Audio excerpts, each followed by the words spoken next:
Bonjour à tous, bienvenue dans ce rendez-vous de l'apprentissage. Aujourd'hui, on va parler usinage et pour répondre à toutes les questions que vous vous posez sur le sujet, j'accueille trois invités. Hélène, tu as 25 ans et tu es en BTS CPRP technicienne d'usinage. Bonjour.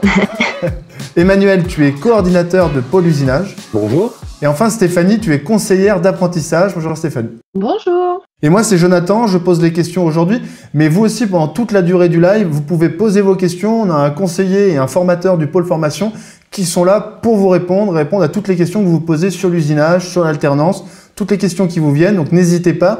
Et n'hésitez pas non plus à partager et à liker ce live pour que vos amis qui sont intéressés par le sujet puissent eux aussi venir poser les questions qu'ils ont à poser et écouter tout ce qu'on va vous permettre d'apprendre sur l'usinage. Donc voilà, on va rentrer tout de suite dans le vif du sujet. Hélène, toi en tant qu'alternante, est-ce que tu peux déjà tout simplement nous décrire ton métier? Qu'est-ce que tu fais dans la vie, Hélène? Alors moi, je suis technicienne d'usinage depuis 2 ans dans mon entreprise John Crane. Notre entreprise réalise en fait des accouplements et des garnitures mécaniques, donc pour tout ce qui est secteur pétrochimique, nucléaire. On travaille aussi pour le médical, enfin voilà, vraiment aéronautique. Enfin, c'est vraiment très très large. D'accord, quand tu dis accouplement, c'est quoi? Ce sont des pièces en fait qui sont créées dans les usines, c'est ça? En fait, nous, on crée nos pièces donc en usinage. Elles sont aussi montées dans notre entreprise. Et en fait, ces pièces-là sont destinées, je vais prendre l'exemple des plateformes pétrolières. Donc, elles sont vraiment destinées à être tournées vraiment à très, très grande vitesse. Donc, c'est des pièces vraiment très complexes, très, très précises à faire. Donc, voilà. Alors peut-être que du coup pour ceux qui comme moi pensaient qu'un usineur c'était juste quelqu'un qui travaillait dans une usine, je crois qu'on commence à avoir une idée un peu plus large. Du coup on voit que c'est plus que ça. Emmanuel, au sens large, qu'est-ce que ça englobe les métiers de l'usinage? C'est quoi exactement?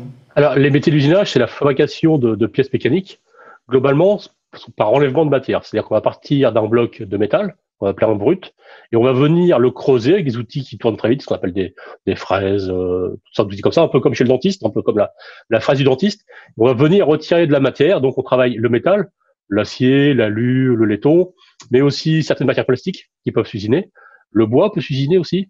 Et voilà, donc en fait, on fabrique des pièces mécaniques par enlèvement de matière. C'est le procédé général. Avec 2 grandes familles. Le fraisage, on va partir d'un bloc plutôt cubique, et c'est l'outil qui va se déplacer pour venir retirer la matière. Et le tournage, où on va faire tourner un cylindre, puis on va venir creuser, pareil, pour lui donner la forme voulue. Donc c'est des métiers de haute précision, hein. On fabrique des pièces avec des tolérances mécaniques qui peuvent aller jusqu'au micron, c'est-à-dire jusqu'au millième de millimètre. Donc c'est des métiers qui demandent beaucoup de précision et beaucoup de technicité aussi. D'accord, si j'ai bien compris, le fraisage, c'est quand c'est la pièce qui bouge autour de l'outil et le tournage, c'est quand c'est l'outil qui bouge autour de la pièce, c'est ça? Alors, le fraisage, la pièce est fixe et c'est l'outil qui va se déplacer pour donner la forme au bloc de métal. Le tournage, ça va être le cylindre qui va tourner et on va venir creuser l'intérieur du métal avec un outil de coupe. Donc ça, c'est la partie vraiment application terrain, mais est-ce qu'il y a aussi des parties en amont, je sais pas, des dessinateurs techniques, des gens qui travaillent de manière plus théorique sur le sujet? Là, ce que vous expliquez, c'est la partie fabrication de la pièce, mais avant de la fabriquer, il va falloir la concevoir, la modéliser en 3D sur des logiciels, programmer les machines aussi, parce que de plus en plus, on fait appel à des machines à commande numérique, c'est-à-dire des machines qui sont pilotées par un ordinateur. Et donc, tout ça, ça va être un travail en amont, c'est-à-dire la conception, la réalisation et la définition des processus d'usinage qui sont très importantes. Fabriquer des pièces, c'est bien, mais il faut les fabriquer en qualité, en quantité, avec un coût de revient qui soit acceptable pour l'entreprise et pour le client. Ok. Bon, alors là, je pense qu'on y voit vraiment plus clair. Juste, encore une fois, n'hésitez pas à partager et à liker la vidéo pour interpeller tous les amis, tous les gens que vous pensez que le sujet peut intéresser et surtout continuer à poser vos questions aux formateurs qui sont là pour ça aujourd'hui. Du coup, maintenant, j'aimerais qu'on réponde aux questions que tout le monde se pose un petit peu sur la formation, les diplômes, l'alternance d'une manière générale. Et pour ça, on va suivre un petit peu ton parcours, Hélène. Quel a été ton parcours et pourquoi tu as choisi l'alternance? Alors moi, j'ai un parcours vraiment atypique parce que je me suis pas lancée dans l'usinage dès le départ. Donc j'ai fait un bac général économique et social. Après, j'ai fait un bac pro technicienne conseil vente en animalerie. Et suite en fait à ce bac, j'ai fait 1 an et demi d'intérim, donc en usine. Et c'est là où, en fin de compte, j'ai commencé à un peu découvrir le métier de l'usinage. Et donc, à la fin de cet intérim, je me suis rendue au salon de l'emploi pour justement voir un peu ce que je pouvais faire avec, parce que comme je n'avais pas de diplôme, donc voir vraiment ce que je pouvais faire, comment je pouvais m'orienter, etc. Si il fallait des diplômes ou quelque chose. Et du coup, en fait, grâce à ce salon, on m'a orienté vers une formation passerelle à l'UMM et après, ça a déclenché mon bac pro et là, mon BTS. D'accord, donc un parcours un peu sinueux. Stéphanie, en tant que conseillère d'alternance, est-ce qu'il y a une voie royale pour venir au pôle formation, ou est-ce que quand on est comme Hélène et qu'on a fait d'autres choix au départ, on peut toujours arriver à venir en alternance? Donc les deux sont possibles. Normalement, la voie la plus directe, ça serait après une classe de troisième d'intégrer directement un bac pro technicien d'usinage, par exemple. Pour poursuivre par la suite sur des BTS, donc on a différents BTS. Si on veut plutôt travailler en bureau d'études, on va privilégier le BTS CPI, conception de produits industriels. Si on veut travailler plutôt dans les méthodes et rester en atelier, on va plutôt prendre le BTS CPRP, donc comme Hélène, donc conception de process de réalisation de produits. Par la suite, pour les plus motivés, il y a aussi la possibilité de faire une année de spécialisation avec une licence, un bachelor ou un CQPM, et également on peut intégrer une école d'ingénieur. Donc après, en termes de profil, tout le monde ne sait pas ce qu'il veut faire à 14-15 ans. Et donc, on a de plus en plus de jeunes en réorientation parce qu'ils se retrouvent plus dans le domaine général, le domaine scolaire. Et donc, notre rôle aussi, c'est de les accompagner au mieux vers les formations que l'on propose. En termes de pôle formation, donc on a toutes ces formations en alternance et ce sont des formations qui sont plébiscitées par nos jeunes puisqu'ils vont pouvoir travailler directement au sein de l'entreprise à 50% de leur temps avec un tuteur. C'est des formations qui sont financées par l'entreprise, qui sont rémunérées et gratuites. D'accord, donc juste pour appuyer un petit peu plus là-dessus, parce que je pense qu'il y a plein de gens qui nous regardent et qui, comme tu disais, viennent un peu d'ailleurs et qui se demandent est-ce que moi je peux encore aller en alternance? C'est possible, il n'y a pas donc de parcours classique. Et puis est-ce que ça amène quelque chose justement dans les promos, d'avoir des gens qui viennent d'un peu partout et qui n'ont pas la même expérience, pas le même âge forcément? L'avantage, c'est que chaque parcours va avoir un savoir-être, va avoir des compétences particulières et du coup chaque jeune va s'enrichir. Nous, c'est vrai qu'en termes de pédagogie, on les fait beaucoup travailler en groupe. Et du coup, le fait de venir de parcours différents, ils vont amener chacun leur pièce, on va dire, à l'édifice. Donc maintenant, là, les gens qui nous regardent savent qu'ils peuvent venir, du coup. Ils se sont inscrits, le mois de septembre est arrivé. Au niveau des cours, au niveau de la formation, au pôle formation, comment ça se passe en classe, en atelier? Vous êtes nombreux, d'ailleurs, est-ce qu'il y a des classes, des ateliers? Explique-nous un petit peu fais-nous un petit peu le portrait de comment ça se passe au pôle formation. Donc oui, on a des ateliers, donc on est à peu près une quinzaine en classe. Donc on a 4 heures d'atelier la semaine, donc où on est justement en demi-effectif pour justement pouvoir vraiment que le formateur puisse venir nous aider, vraiment se concentrer sur nous pour que ce soit plus pratique et plus agréable pour travailler. Et après donc le reste du temps on est en salle. Donc là etc. Donc soit sur des matières techniques, professionnelles, et après on a aussi des matières générales comme culture générale, on a de l'anglais, on a un peu tout ça. Voilà. Toi Emmanuel, pour que tout le monde situe un petit peu ton métier c'est aussi vraiment la création de ces plateaux techniques, sélectionner les machines qui vont être dans les ateliers. Du coup, est-ce que tu peux nous faire rêver un petit peu? On a quoi comme machines dans les ateliers? Est-ce que ce sont les mêmes qu'en entreprise? Est-ce que c'est complémentaire? Comment ça se passe à ce niveau-là? Oui, donc les pôles formation attachent une grande importance à avoir un matériel le plus large possible. C'est-à-dire que nos apprentis doivent pouvoir travailler sur du matériel d'ancienne génération, mais aussi sur des machines de nouvelle génération, du matériel dernier cri. Donc on va partir sur des fraiseuses conventionnelles, des tours conventionnelles, et jusqu'à des 5 axes avec des commandes numériques au top, pour pouvoir justement former tous nos jeunes. Donc ça, c'est pour la partie fabrication, mais aussi la partie conception en amont, avec des logiciels de modélisation 3D, Solid, SolidWorks et compagnie. Voilà. Donc tout ça avec toujours un gros investissement des pôles formation parce que c'est du matériel qui coûte très cher. Un ordre d'idée pour du matériel conventionnel, on est sur quelques dizaines de milliers d'euros. Sur une machine 5 axes, on dépasse les 100 000 euros largement. Voilà. Donc on est toujours, les pôles formation apportent beaucoup d'importance aux investissements pour pouvoir toujours être en phase avec le matériel utilisé dans l'industrie. Qui dit aussi matériel perfectionné, j'imagine qu'il faut aussi des formateurs qualifiés. Du coup, d'où viennent les formateurs qui travaillent au pôle formation? Alors globalement, nos formateurs viennent à la base de l'industrie. Voilà, ce sont des gens qui ont quelques années, voire plusieurs dizaines d'années pour certains en industrie, et qui ont envie de transmettre leur savoir à des apprentis pour pouvoir les former au mieux. Le fait qu'ils soient issus d'industrie leur apporte aussi beaucoup de compétences, mais aussi ils savent les attendus de l'entreprise par rapport aux apprentis. D'accord. Donc en fait, quand on est au pôle formation, il y a... En fait, ce sont des professionnels qui parlent avec les professionnels, j'entends les formateurs et les alternants. En fait, il y a moins ce rapport prof-élève qu'il peut y avoir dans d'autres structures. On a un rapport quasiment de collègues, quoi. Enfin, Tout à fait, voilà. On est plus sur le formateur en centre et prendrait plus la place d'un tuteur en entreprise. Voilà. C'est-à-dire qu'il laisse aussi l'autonomie aux apprentis. Ils ont un projet, ils ont une pièce à réaliser, et lui est là pour les accompagner, pour leur apprendre. Et on est plus sur un rapport tuteur-apprenant. Là, tu nous parles de tuteur, donc on commence à parler d'entreprise. Comment, Hélène, comment est-ce que ça se passe? Comment ton temps est-il divisé entre l'entreprise justement et le pôle formation? Alors nous, c'est 50%, enfin 50-50 en fait. C'est vraiment 2 semaines par mois à l'école, 2 semaines par mois en entreprise. Donc ça varie sur certains moments, mais généralement ça se passe comme ça. Donc nous en entreprise, même si on est en apprentissage et on va en formation, on est considéré comme salarié. Donc on a les mêmes, enfin, nos chefs ont les mêmes attentes de nous que de nos collègues, etc. Donc, on est vraiment vu en tant que salarié. Donc, pas de vacances scolaires. On a les 5 semaines de vacances comme un salarié. On est rémunéré comme un salarié. On est soumis aux mêmes règles qu'un salarié. Enfin, voilà, on est apprenant, mais avant tout, on est quand même salarié et on représente notre entreprise autant en formation que n'importe quoi. Voilà.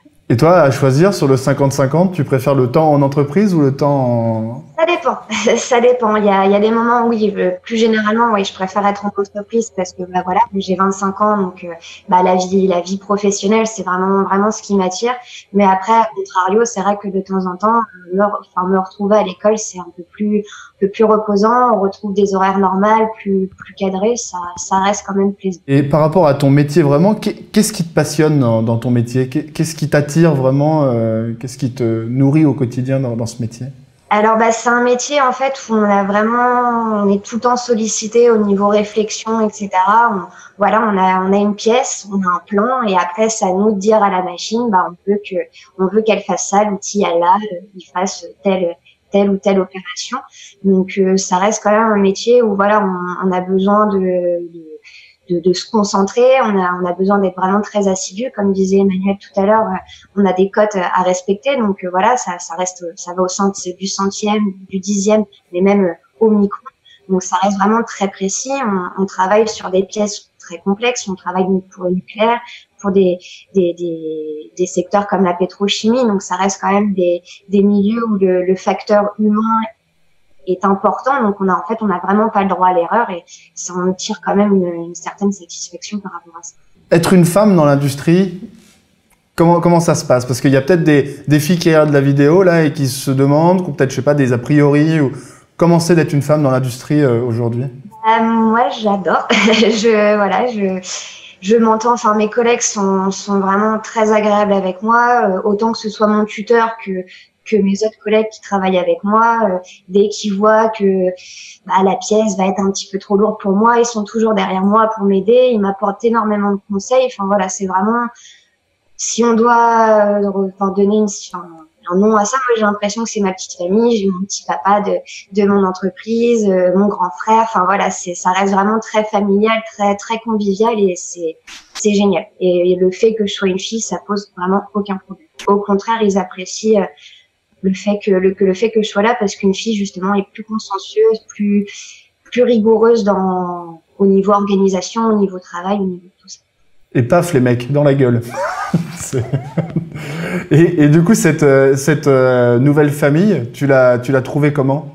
Alors au début, donc pour accéder au pôle formation, donc on passe des tests, donc pour voir comment on est. Donc suite à ces tests, on obtient une liste d'entreprises à contacter. Et ensuite, le pôle formation en fait a organisé un job dating où du coup l'entreprise vient recruter l'apprenant en face à face. D'accord. Stéphanie, là, j'entends parler de job dating. Est-ce que tu peux nous expliquer un peu, c'est quoi? C'est une des armes que vous avez dans votre arsenal pour aider les jeunes à trouver leur entreprise? Parce que je sais que ça, pour les jeunes qui nous regardent en ce moment, par exemple, c'est souvent peut-être un sujet d'inquiétude. Comment je vais trouver mon entreprise? Aller avec mon petit CV, ma lettre de motivation. Tu peux nous expliquer un petit peu comment vous aidez les jeunes à ce niveau-là? Alors justement, on a plusieurs outils pour cela. Comme le disait Hélène, quand on s'inscrit au pôle formation, en fait, l'objectif pour nous, c'est d'évaluer la motivation des candidats pour intégrer une formation industrielle en alternance.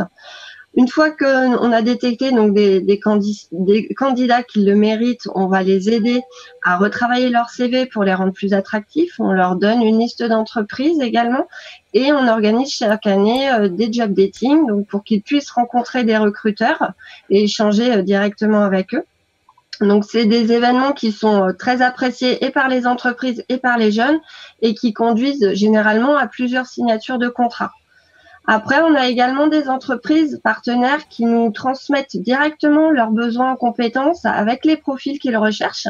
Et dans ce cas-là, nous, on fait une présélection des candidats en fonction des profils qu'ils demandent et on transmet directement les CV aux entreprises.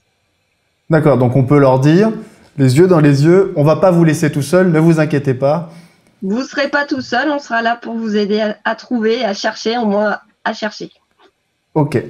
Alors là, on va poursuivre. Simplement, si vous vous connectez que maintenant, je vous rappelle qu'on parle d'usinage aujourd'hui dans ce rendez-vous de l'apprentissage. Et il ne faut pas hésiter à vous connecter et à poser vos questions sur les métiers, sur les diplômes, les inscriptions, la recherche d'entreprise, l'hébergement, tout. Il y a des formateurs et des conseillers du pôle formation qui sont là pour vous répondre. Donc c'est le moment. Allez-y. Et alors là, maintenant, c'est un petit peu le money time, Hélène. Combien est-ce que tu gagnes? On va parler un petit peu salaire. Alors, moi, donc du coup, je gagne à peu près 1 450 € par mois, net. Donc, voilà. Donc après, c'est un peu différent, oui et non, parce que moi, je suis en 2-8. Donc, en fait, je suis une semaine du matin, une semaine de l'après-midi. Donc, du coup, ça, c'est pareil. Ça rajoute, on va dire, au salaire, une petite prime d'équipe. Donc, voilà. Après, sur des secteurs comme l'usinage, on a des primes d'intéressement, on a des primes, comme je disais, d'équipe aussi. Donc voilà, ça reste quand même, ça reste vraiment très intéressant, je trouve, au niveau salaire, parce que même si je suis apprenante, je gagne quand même bien ma vie, je trouve. Donc, oui, t'as un vrai salaire, quoi. C'est ça. Du coup, Stéphanie, cette rémunération, c'est quoi? C'est dans la moyenne, c'est dans la fourchette haute? Comment ça se passe? Comment sont déterminés les salaires pour les jeunes de l'alternance? Là, on est plutôt quand même dans la fourchette haute. Comme disait Hélène, elle a un profil atypique, donc ça explique cette rémunération très attractive. Après, il n'y a pas de généralité. Par rapport à la rémunération, on va prendre en compte l'âge du candidat, son parcours et également son entreprise d'accueil. Ce qu'on peut dire, c'est que l'État a fixé un minimum légal qui est de 400 € net par mois pour un jeune en première année de bac pro ou BTS, âgé de moins de 18 ans, et on passe à 775 € net par mois pour un jeune en deuxième année de bac pro ou BTS, âgé entre 18 et 20 ans. D'accord. Et alors, j'aimerais qu'on revienne aussi, Hélène, toi, comment ça a été perçu par ton entourage et par tes amis quand tu es partie en apprentissage au départ? Alors, très bien. Ça s'est très très bien passé. Après, moi, mon père était dans le même milieu, donc on va dire que pareil, ça ajoute une certaine fierté. Mon grand-père, c'est pareil, il vient de l'industrie aussi, il était dessinateur. Donc, du coup, voilà, ça rajoute vraiment une fierté pour eux. Après, mes amis m'ont toujours soutenue. Donc voilà. Après, moi, ça a plus été au niveau de mon conjoint de reprendre mes études. On a vraiment eu une longue discussion là-dessus parce que je pouvais pas me permettre de reprendre des études, de pas être rémunérée, etc. Donc c'est pour ça que je me suis tout de suite orientée vers l'alternance et en plus le pôle formation proposait des contrats en alternance. Donc du coup voilà, ça a été un sujet de réflexion, mais qui a été vraiment très très bien perçu par l'intégralité de mon entourage. Ouais, parce qu'en fait c'est quand même l'intérêt aussi de l'apprentissage de pouvoir reprendre ses études tout en ayant quand même une rémunération, c'est-à-dire qu'on n'a pas cette coupure au milieu de la vie professionnelle, quoi. C'est ça. Puis c'est pareil, ça me permet quand même, parce que l'école, on va dire que voilà, moi ça faisait 6 ans que j'avais arrêté l'école, donc de me remettre dedans, ça reste quand même aussi pareil, un autre challenge, de me retrouver avec des jeunes de 20 ans, etc. C'est plus la même mentalité que j'ai là maintenant actuellement. Donc non, ça a été une réflexion, mais après ça s'est très très bien percé. En plus, perçu, pardon. Mais en plus de ça, je me suis orientée vers un secteur qui recrute. Donc ça reste quand même vraiment très intéressant, quoi. Ça n'a pas été une orientation par dépit, mais ça a vraiment été un choix, une réflexion. Voilà, ça a vraiment été. Et alors là, tu parles d'embauche. C'est quoi pour toi la suite? Comment tu vois ton avenir à court terme et puis à plus long terme, si tu peux développer un petit peu? À court terme, donc, après mon BTS, honnêtement, j'aimerais bien rester dans mon entreprise d'accueil, donc Jeanne Crème, parce que voilà, je m'entends bien. J'ai déjà quand même, je me suis bien intégrée à toute l'équipe, donc tout l'atelier, que ce soit les différents secteurs et mes collègues en usinage. Après, on va dire, dans 10 ans, je me verrais bien en bureau de méthode, retourner ma petite vie tranquille. Et alors, Emmanuel, là, pour tous ceux qui nous regardent et qui se posent la question de l'après-alternance, là, Hélène parle de rester dans son entreprise. On pense souvent à ça. On a souvent cette image de l'embauche de l'alternant par l'entreprise où il fait son apprentissage. Est-ce que c'est souvent comme ça que ça se passe? Est-ce que c'est pas forcément une obligation? Tu peux nous éclairer un petit peu sur le sujet? Bien souvent, quand les apprentis, comme Hélène, sont bien intégrés, ont été très efficaces en entreprise, l'entreprise, si elle a des possibilités d'embauche, les garde. Voilà. Après, il faut savoir que nos jeunes qui ont fait de l'apprentissage ont une très grande employabilité du fait justement de leur connaissance du monde de l'entreprise, ils connaissent déjà les codes du monde du travail, les codes du salarié. Donc, c'est beaucoup plus facile pour eux de s'intégrer dans une entreprise, d'autant plus quand ils ont déjà fait leur apprentissage pendant 2 voire 4 ans pour certains qui font leur bac pro, leur BTS. Au niveau d'entreprise, il y a toujours des possibilités d'évolution aussi.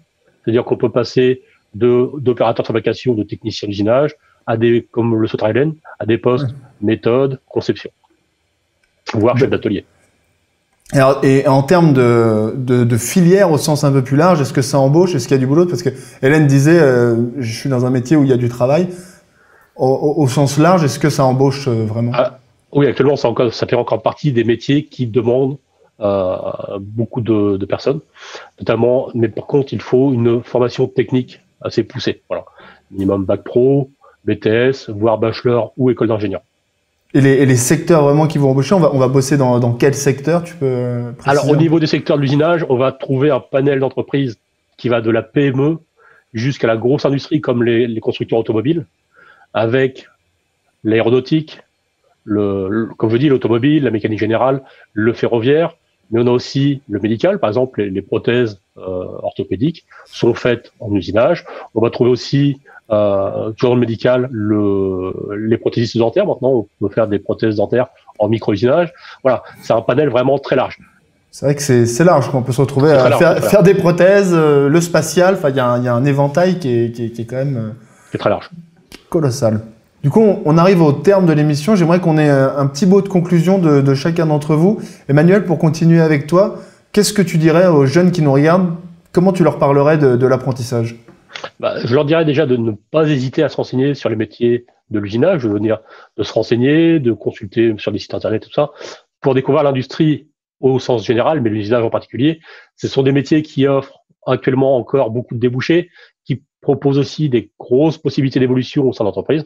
Comme vous avez dit tout à l'heure, on peut passer d'un poste de technicien d'usinage vers des postes de chef d'atelier, des postes de technicien méthode. Voilà. Donc n'hésitez pas à venir vous renseigner sur l'industrie ou à consulter sur le web les différents sites que vous pourrez trouver sur l'industrie, notamment sur les sites des pôles formation, pour vous donner plus d'informations sur les métiers de l'usinage. Et toi, Stéphanie, toi qui es vraiment conseillère en alternance, du coup, les futurs jeunes qui pourraient venir te voir, là, tous ceux qui sont devant leur écran, qu'est-ce que tu as à leur dire sur l'alternance d'une manière globale? Alors, leur parler de notre réseau, puisque l'avantage des pôles formation, c'est qu'on fonctionne en réseau. On a été créé par et pour les entreprises industrielles du territoire.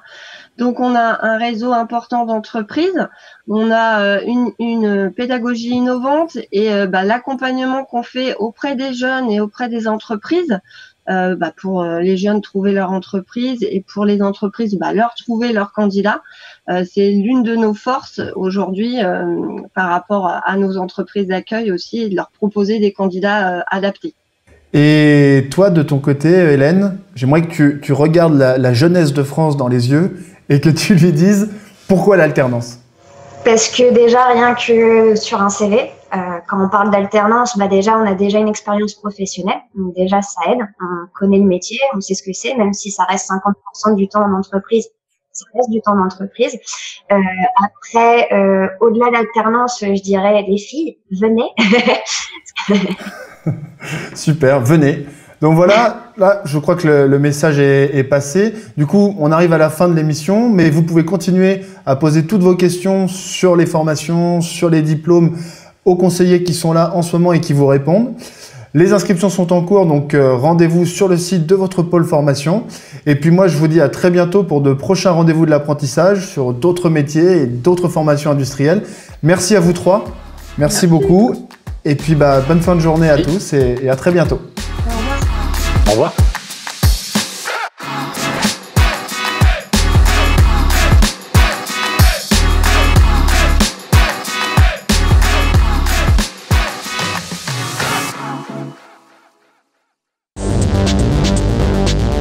Faire quelque chose de concret. Avoir un bon salaire. Travailler en équipe. Avoir des responsabilités. Être créatif. Avoir l'avenir qu'on imagine. C'est faire son choix.